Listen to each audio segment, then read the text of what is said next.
Ladies and gentlemen, believer of this young AC Milan, 19 times Italian champions and 7-time European champions, welcome back to another video. Today, we're going to check out the tier list. As you can see from my top office overlooking San Siro, we're going to do a tier list of the players of the season 2023-2024. I found this incredible website and I personally custom the tier list into, wow, fantastic, great, average, bad, and even Origi level. I just tell you that there are probably one or two players on this level. Now, how I'm gonna judge the tier list? How I'm gonna judge the players of the season? Simply with expectation of the beginning of the season and final result. That's it. I'm not talking about the potential. I'm not talking about the talent of the player. I'm not talking about the injury. I watched every single match of the season this year. I watched all the match of Champions, Europa, Coppa Italia, and the Campionato. Luckily, the Campionato now is almost over, or it's over. It depends when I'm going to publish the video. And I can tell you that the defense is going to be pretty much all, if not, all below average or average. And the upper midfield and the strikers, they're going to be all above, okay? Because simply math, this season we score 75 goals, 74 goals. It depends on the last match of Salernitana, but we also concede 46 goals so far. So the defense was the worst defending season of the last 10 years. So that means something, okay? And we start from, right away, from Mr. Mike Maignan. Okay, because Mike Maignan this season, it didn't feel like he was magic Mike Maignan. He looks like he was just Mike Maignan. He conceded a total of 52 goals, 15 clean sheets, a minute total play minute 3,700. So he played a lot of match this season, luckily, but still got some injury, very prone to injury. Recent stats that I just checked out in the last 4 years, Mike Maignan skipped 30%, 30 plus percent of the season for injury, which is equal to an entire campionato missed due to injury. So he's very prone to injury, Mike Maignan. We will see what's going to happen next season. But Mike Maignan, as we know, it is a champion. It is probably one of the top 3 goalkeeper in the world. So even though he conceded 50 plus goals this season, I don't feel it's all his fault. I feel he can have done a little bit better, but however, he had an average season and Mike Maignan season. Okay, nothing special, nothing more. I will leave it like that. And now we're gonna as well with Sportiello, the second goalkeeper in the beginning of the season, the ex-Atalanta goalkeeper. I was expecting to do this and actually delivered this. So playing sometimes yes, sometimes no. All the goals that he conceded in the last few 5-6 matches, they were goals that he could have conceded also Mike Maignan. The problem here is, guys, is the defense. And I'm telling you, the biggest problem that I personally has with defense has a name and a last name, which is called Fikayo Tomori. Now, I'm a fan of Fikayo Tomori. I love Fikayo. He's been my favorite player during the season of the Scudetto. When he came in, he was just so dynamic, so strong, so calm and cool. But this season, all I saw, he was very nervous. That's why he got like 10 yellow cards this season, 1 red card. He also got a lot of injury. My expectation over Fikayo, it was to lead the defense. He's our most impressive central back. But if your defense concede 46 goals in Campionato, I don't even recall in Champions League and in the Europa League, probably there is also a problem so Fikayo Tomori. So guys, Fikayo Tomori, for me, he had a bad season. Simple as that. As a leader of the defense, we cannot say they had an okay season. Fikayo had a bad season, as well as his best friend, Pierino Kalulu. And don't think like I'm too angry at Kalulu. I'm too severe, because look at that. Well, now I'm in San Siro, cannot really see, but look at that. Pierino Kalulu, I even have his jersey. I bought this jersey in the same day that Milan won against Empoli in San Siro with the goal of Pierino Calulu. I'm one of his biggest fans, but look at that 9. This season he played 9 match, and when he played good, because he was playing against Cagliari. I remember last match that he played against Cagliari, and it was okay. But honestly, from like all the defense, I was expecting much more. What he delivered, 9 minutes, 9 matches. Sorry, but this is a bad season. As well as Malik Chow. Malik Chow, guys. He played how many? Very, very great last season, because he feels like he was a totem right there in the middle of the defense. 30 matches, 1 assist as well. But I felt like he was getting a tons of yellow card, 5, red cards 1. After the red card against Juventus, I felt like psychologically Malik just dropped so much and never recovered. He played a good match. I remember the last one against Juventus, but the one in Torino. But other than that, guys, even the match of last Sunday that I watched, Torino Milan, Tomori and Malik Chow, they were playing, and we conceded 2 identical goals. So that means the communication, it's not there. Origi, Simon Kier.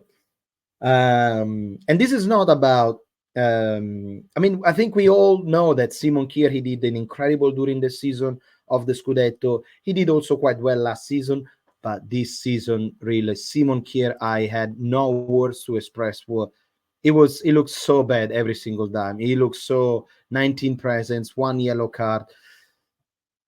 I felt like every time there was whenever he was playing, because he's always like a little bit out of shape, Milan there was some problem. And this year I don't think Milan did a good things to keep him an extra year. Maybe because we didn't have a budget. I respect Simon Kier for everything that they did for Milan. The farewell is going to be great. One of the leader without problem. But this season, honestly, it was like playing 1 man less when Simon was playing. Now, the other player that I would love to talk about, it is Davide Calabria and Florenzi. Before that, make sure to put a big like and let me know how am I doing with this player so far in the comments. Now, guys, talk about let's talk with Florenzi. Florenzi, average. Not bad, not great. Whenever he was fit, he was playing. I was happy that he was playing. He always showed a little bit of charisma. I was expecting average. He showed average. All right. As well as Calabria, guys. Really? Average or bad, Calabria? Because Calabria, guys, as we all know, Calabria is this. Calabria doesn't really have it doesn't really has margin of it's not going to improve forever. This is Calabria. It's like Krunic, that this is their skills, that this is their limit. We're not going to see Calabria doing what Hernandez is doing. And I was expecting this, but yeah, I'll put him in. I don't know, man. Should I put him in bad or in average? Let's just put it in right now into bad. Sorry, but that was I was expecting. Theo Hernandez. Now, Theo Hernandez, guy, he played 31. He had 31 appearances, 5 goals, 4 assists, 11 yellow cards. But the problem about Theo, that like Mike Magnan, that I would love to play him, I would like to put him into bad or average. But the thing is about Theo that all the team had a bad season.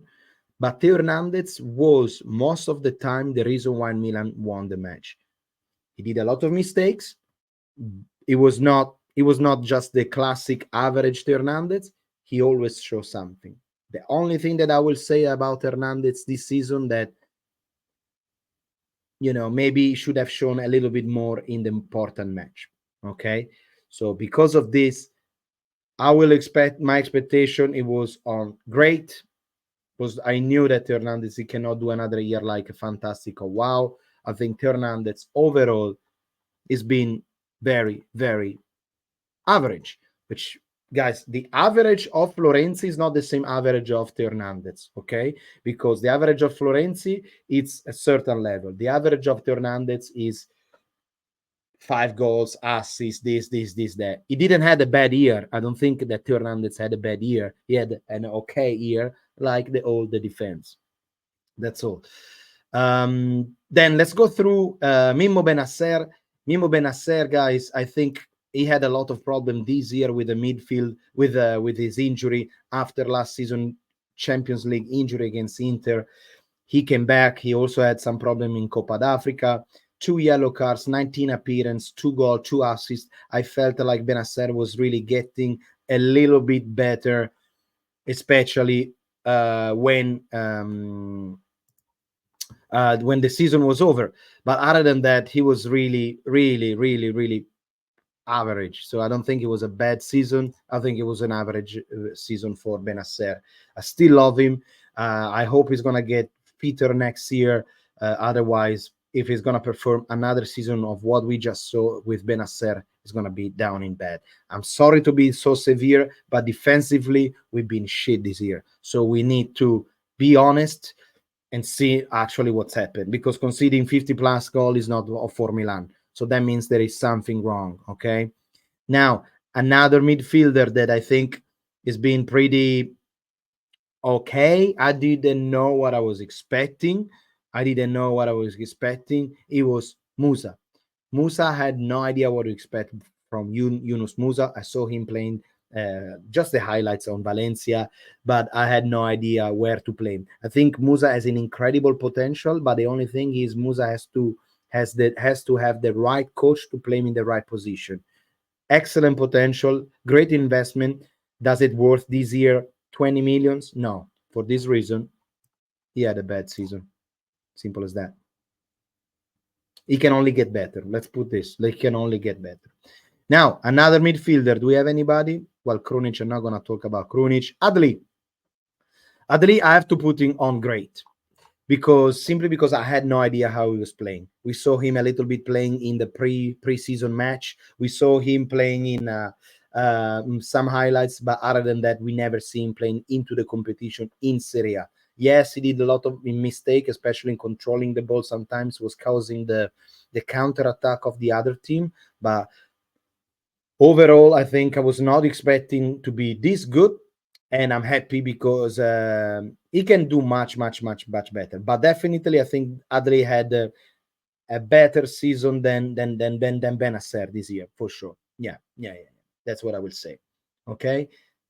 Now, I think with the midfielder, well, guys, ladies and gentlemen, let me tell you, we have the first wow of the season, which is Tijani Reinders. Fantastic. The first fantastic of the season. Why I place him so high, guys? Because let's be honest. We had no idea who Tijani Reinders was in the beginning of the last season. We had no idea, unless you watch Eredivisie, the Dutch league, and then you're following AZ, which is his ex-team, but otherwise you don't know who is Tijani Reinders. And he came in. Pioli let him play since the beginning. I think is the player with the highest minutes played in the season, and it felt right away like he was playing for Milan since years, and I think he deserved to be up there. My expectation were on it's going to be up. It's going to be okay. It's going to be a Musa. But it actually has been blowing me away for the vision, for the potential, for the techniques. I know he did a lot of mistakes. He scored also some great goal. And to be honest, I think he was fantastic this season. Not a wow, but it's been fantastic. Because the wow one is Ruben Loftus-Cheek.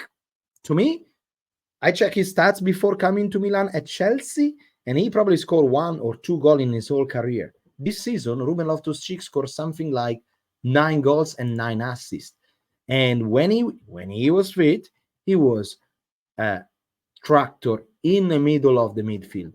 And now he has an injury, I understand, but he did pretty much the whole season. Now he was ghosting in some of the important match, and I agree there is still like a lot to go, but like all Milan. So I think overall, Loftus-Cheek with 6 goals and 2 assists, 5 yellow cards.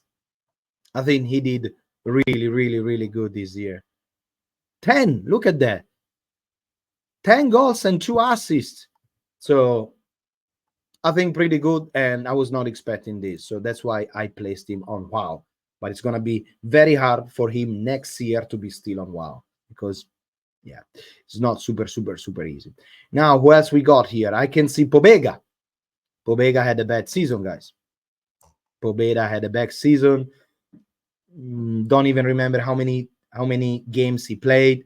But honestly, he's been really, really okay this season. Never impressive, very slow, still a long way to go. Now, to talk about another players, let's see who else we have in midfield that I'm looking for. Krunic did mid-season. He was average, okay. Do we have all the midfielder now? Well, guys, I also remember there is a Gabbia that is missing, but Gabbia, if it was possible, I will put Gabbia right here on great. Definitely on great Gabbia. So I think I was not expecting when I saw Gabbia to come in and perform the way he did with a lot of leadership. I would love to place Gabbia right on great. Remember this, Gabbia on great. Well, then you have other players here that are from the Primavera. You got Jimenez, you got what's his name? Well, this is a Simic. Fantastic. I love him. Physicality, his mentality. We watch him a couple of times playing as a starter. He's even scored a goal. Fantastic. Bartesaghi, we saw him a few times playing this year for Milan, and I think he was actually great. He never made a mistake. He looks like very young, so still a lot of things to learn, but why not? Exactly like what's his name? The other Primavera guy. The Spanish guy from Real Madrid. What's his name? Jimenez. Great. Can't really complain about this guy. Romero, bad season. I think he is on loan. He doesn't really fit. He has great potential, but not really what we wanted. And also this guy here, who is it? The Argentinian guys that we got, he was really, really okay. I think he played just one match against Napoli, then he got injured. Caldara, Origi, definitely. Camarda, he didn't play. I don't want to judge him right now. Now let's talk about the strikers, guys. And here we're going to play somebody really, really high because we're going to start by the most important buying of the season, which is Christian Pulisic. Wow, Christian Pulisic. I had zero expectation over Christian Pulisic this year when he came in, and he actually delivered so much, and he was constantly how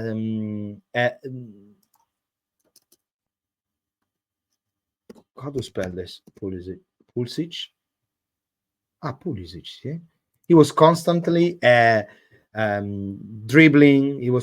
His first touch is incredible. The way that he was reading the movement of the defense. He got shot. He got dribble. He got vision. He played on the left. He played on the right. He played in the middle. Great. I was not expecting this. Ghosted sometimes on the big match, but still like scoring goals. Hang on. He scored something like 15 goals this season, guys. 15 goals and 10 assists. I mean, if he's not wow, who else is big? If he's not wow, who else is big, guys? Definitely on wow. Well done.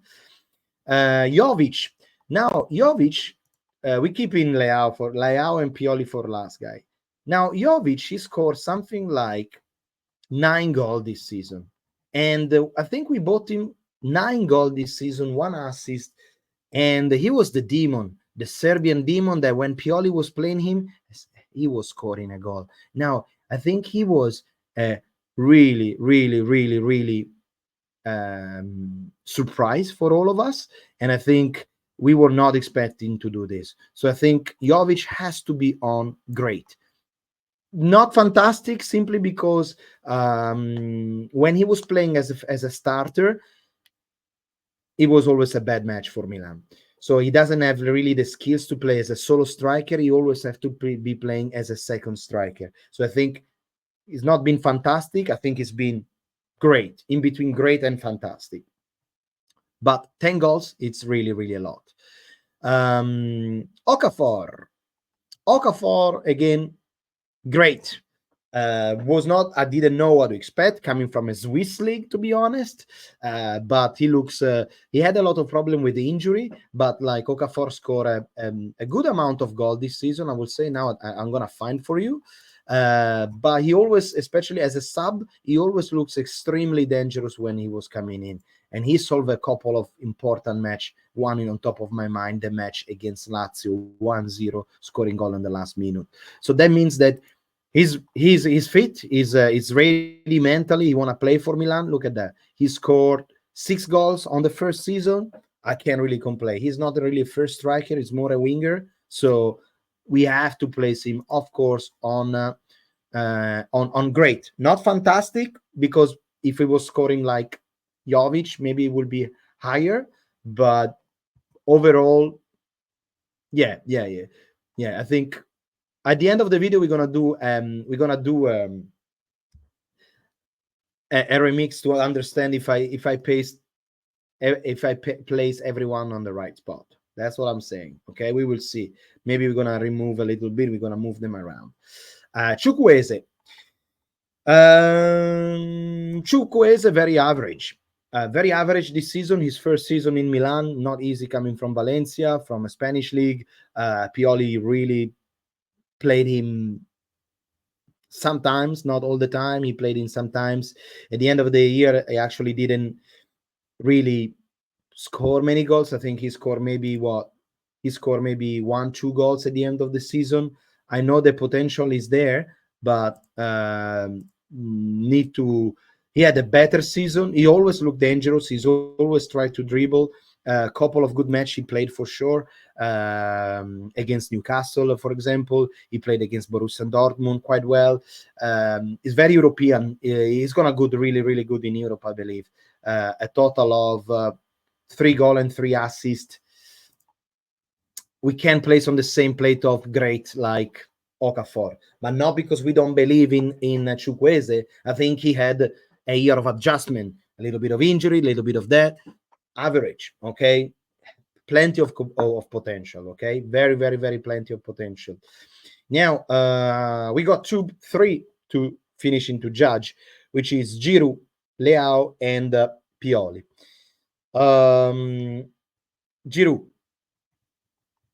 Giroud, ladies and gentlemen, we're gonna be placing into fantastic, because I understand that some people, they were saying, "Oh, Giroud is playing this today. Oh, is he playing? He's actually on the field."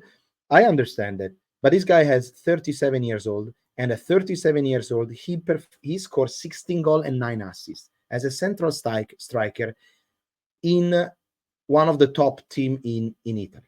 And I think Olivier Giroud, nobody was expecting to score this amount of number in the beginning of the season. If I was telling you Giroud is going to score this many goals, you will be like, I don't believe it. You're crazy. He actually did it. He didn't do wow. He did fantastic. He did really, really fantastic. Okay, so that's what I think. Now, second last one, guys. Raffaellino Leao. Now, Raffaellino Leao, the problem of Rafael Leao and the fans is that most of the time, people, they are expecting that Rafael Leao, they put Milan with Rafael Leao. So if Milan performing bad, Leao is bad. If Milan performing good, Leao is good. The responsibility that the fans give, the weight of the fans that they give to Rafael Leao, it's unbelievable. I think he performed the best when doesn't have pressure. However, I think, yes, of course, you are our best player, so it is correct from our point of view of demanding more from Rafael Leao. However, Saturday, there's going to be the last match of Milan, of the league. He scored this season 14 goals and 14 assists so far. Maybe there's going to be another couple of them. I hope so. Rafa Leao, however, if we can just place him in the... We knew what to expect from Rafa Leao this year. We wanted to have him to see him a little bit of a leader, but Rafa Leao all the time was the most dangerous player. So if Theo or Rafa Leao they were switched on, Milan will win this match. If they were like well protected, well covered by the defense, or they couldn't find their space, Milan is going to have a trouble. But we have Pulisic on the other side. However, guys, I think I will move from average Theo Hernandez to great, from average to a great year Rafa Leao, because I think they didn't have an average season. They were still our best player, both Theo Hernandez and Raffaellino Leao. So I believe that they supposed to be here. That's what I think. And last but not least, guys, Stefano Pioli, the coach that is going to be fired at the end of the season. And it's hard to blame him, because it's hard to place him, because long story short, guys, let's just put him on. I don't think he had a bad season. I think he missed some of the important matches, like the one against Roma, the derbies. He was not lucky to face Borussia Dortmund and Paris Saint-Germain in Champions League in the beginning of the season without half team. However, we still reach the quarterfinal of Europa League. We still reach the second place with 74, hopefully 77 points at the end of the season. Second. A few years ago, I was telling you that Milan is going to have 77 points at